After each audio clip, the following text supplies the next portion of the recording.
Shiva in this book is supposed to unleash a submarine mare in the last days.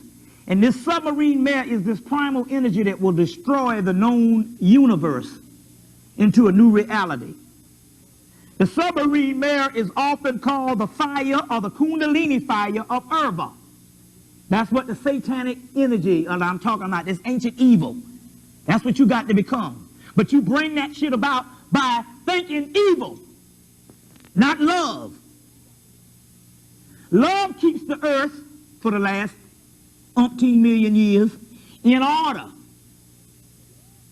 But now you're trying to break out of the cocoon, but now you're getting New Age teachings of the old cycle information, and you're supposed to be learning the new cycle information. That's because the white man has got the old information, and he's trying to create a spiritual reality on the earth for itself. Meanwhile, you're melanated people, and the entities inside of you trying to get out, and it gets out through fucking damn anger. Not love. If this is an illusion, wait a minute, hold on now, goddamn, wait a minute, wait the fuck up. Give me no bullshit about no love. Wait a minute, wait the fuck up, wait a minute, hold on. Enlightenment results from the realizing the unreality of existence. So if you loving something, you loving a motherfucking unreality. You getting this shit? That means you loving the Matrix. You loving the prison. Hold on. Hold the fuck up. This shit is crazy, man. Because that's that old white people bullshit, New Age shit. You see what I'm saying? And we caught up in this bullshit. Wait a minute. The fact stands that the Egyptians did call their life death. Now, the death and the dead was used in scriptures to refer to a living humanity of earthly embodiment. Bad lip, dry bones.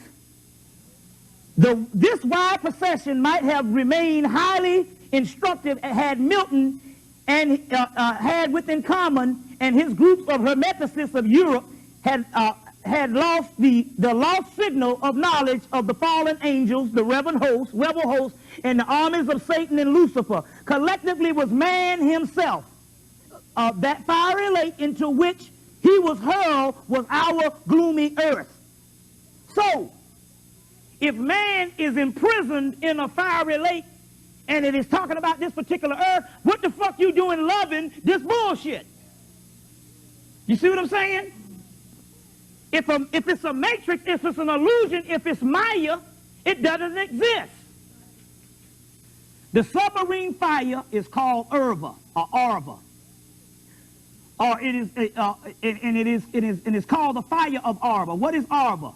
Urva is the name of a sage whose anger was its source. In so many words, Urva's anger was a blazing fire that was raised up based on this anger that destroys the universe. Now, Urva, his god form is Shiva.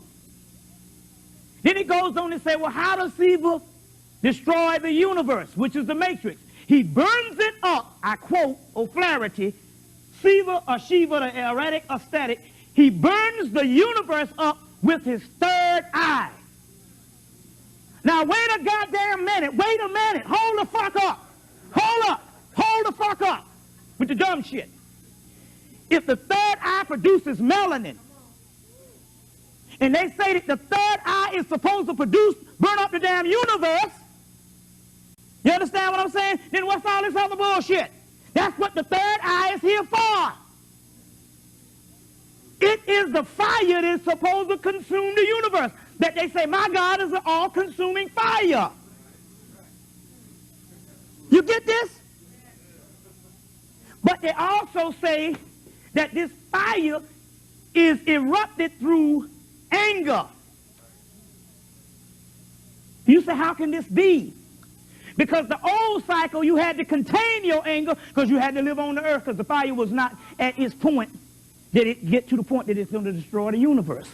Now you are at the end cycle and you are misconstruing the text because all the white boy got the new age and they ain't trying to get up out of this shit. They are rich and they're living on top of everybody on the earth that's indigenous. So they want a new age, and they knew Egypt to do some shit to sustain this thing. Meanwhile, they feeding you the bullshit, and you thinking that the spirituality is supposed to peace and love and one with nature. That's the old cycle. Your shit is to destroy the earth. Like the ancients said, in all these ancient texts, like Honorable Elijah Muhammad and everybody else say, based on destroying our shells that we are into.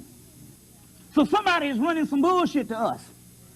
You see, whenever the Vedic scriptures, as well as what's called, okay, you saying, no, you're wrong, man. The Christ says love. Well, we can bust that shit up right now. First of all, the Christ is not synonymous to some Jesus Christ of 2,000 years ago. That motherfucker never existed. So the Christ that we're talking about is the ancient Christ, which is Horus. The Etruscan is Hercules. Krishna, Shiva, or Shiva. Now, correct me if I'm wrong. Study anything about Horus, and Horus don't do but one damn thing. Put some foot to somebody's ass. That's it. Now, if you tell me one goddamn thing where Horus is walking in the field with a lamb and some little goddamn snotty-head children, you crazy as hell. Horus cut his own damn mama head off when she let go set typhon. Of course, cutting her head off when she a god don't mean nothing. She be like, that's fucked up, man. Why you do that for? I'll get your ass back. But the point is, the Christ in ancient Hemmitt is the ultimate embodiment of what you would call Satan today. A straight-up killer. Make no bones about it. If you read Shiva, now I'm going to tell you, the stuff, the Horus stuff that you get in Hemmitt, you didn't get a lot of it because you just got the basic Osirian myth. You say, I want to know more about this Horus cat, but you don't get it, or the Heru cat. That's because a lot of it is suppressed. They still got tons of this stuff that they don't show you in Egypt. And in here, this motherfucker is a straight-up gangster. Fucks all day and fights all night. That's all he does, erotic. Him and his girl get together and they start screwing, and they say, you got to stop them, man. They're going to destroy the universe. That's what it is. It's in here. Him and his woman get together and they start screwing and destroy the damn universe. But the first thing he does to rise up is he burns up and he destroys love. That's in the damn books. So everything that this religion has taught you to be about, you got to be against, because we're talking about a different cycle. We're talking about a different cycle. You get where I'm coming from here? In the Gershom Scrollem's Kabbalah, it talks about one of his books. They said, well, they had all these Kabbalistic texts they got out of Hemmitt and all. They said, well, what does all this shit mean, man? This was right before he died. And he's like the foremost authority on this thing. They said, well, what does all this stuff mean? He said, ultimately, everything got to return back to chaos. And we are the damn chaos beings. Well, in this book here, O'Flaherty's book, the Rig Veda, her version of the Rig Veda, in here, her conclusion was that all things fall apart. So is the way of the universe. Everything deteriorates and got to go back to the great mother, which is the nothingness. Let's face the dumb shit. They say the burning hell, Alvin Boyd Kuhn in his book Lost Light says, the burning hell, as everything in this world is in a state of deterioration and flux. And it's burning up. So is the way of the universe. All of it has to go back to the chaos. And even in the Bhagavad Gita, which is a later day religious version of the earlier text, they even, when they go to the last thing, they say, well, what's it all about? What's going to happen at the end? They say, in the end, all of this shit has got to be destroyed by the gods. Going to have to be destroyed by chaos. Chaos is the primal order that existed before creation, and that's who you are.